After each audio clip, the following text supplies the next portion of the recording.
महाराष्ट्र में एनडीए मुश्किल से घिर गया है। एक तरफ विधानसभा चुनाव के मतदान के लिए उल्टी गिनती शुरू हो गई है, वहीं इस बीच एनडीए पर वोट खरीदने के आरोप तेज हो गए हैं। भाजपा के राष्ट्रीय महासचिव विनोद तावड़े पर पैसे बांटने के आरोप लगे हैं। वहीं शिंदे गुट के नेता के कमरे से कैश बरामद हुआ है, जिसे लेकर चुनाव आयोग से भी बड़ी मांग की गई है। तो कैसे मतदान से पहले घिरा एनडीए, जानने के लिए देखिए ये रिपोर्ट। महाराष्ट्र की सियासत गरमाई हुई है। आरोप प्रत्यारोप के इस दौर में बीजेपी बुरी तरह से घिर गई है।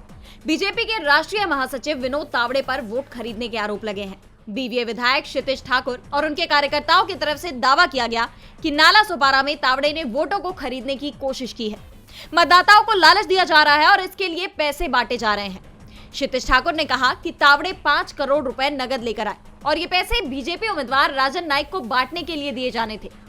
उन्होंने कहा कि तावड़े के पास एक डायरी है जिसमें 15 करोड़ रुपए के लेन देन का हिसाब मौजूद है। दरअसल नाला सोपारा के एक होटल में विनोद तावड़े बैठक कर रहे थे और इस दौरान होटल के बाहर बहुजन विकास अघाड़ी के कार्यकर्ताओं ने तावड़े पर कैश फॉर वोट के आरोप लगाते हुए जमकर बवाल किया। बताया ये भी जा रहा है कि पुलिस ने तावड़े की गाड़ी और होटल के कमरों की भी जांच की।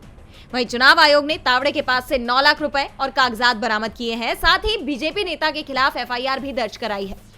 इसे लेकर शिवसेना यूबीटी सांसद प्रियंका चतुर्वेदी का बयान सामने आया है। उन्होंने कहा कि शिवसेना यूबीटी प्रमुख उद्धव ठाकरे के बैग की चेकिंग चुनाव आयोग की तरफ से बार-बार की गई, पर भाजपा के सचिव विनोद तावड़े का बैग, जो विरार होटल में पैसों के साथ पाया गया। अब भाजपा पर इलेक्शन कमीशन क्या कार्रवाई करेगा? वहीं कांग्रेस सांसद राहुल गांधी ने भी पीएम मोदी पर निशाना साधते हुए ट्वीट किया कि मोदी जी, ये 5 करोड़ किसके सेफ से निकला है? जनता का पैसा लूटकर आपको किसने टेम्पो में भेजा? इस बीच महाराष्ट्र के एक होटल के कमरे से 2 करोड़ कैश बरामद किया गया। ये कमरा एकनाथ शिंदे गुट के नेता जयंत साठे का था, जिसके बाद एनडीए गंभीर आरोपों से घिर गया है। ऐसे में सबसे बड़ा सवाल ये उठ रहा है कि चुनाव आयोग अब क्या करेगा? डीवी लाइव की रिपोर्ट।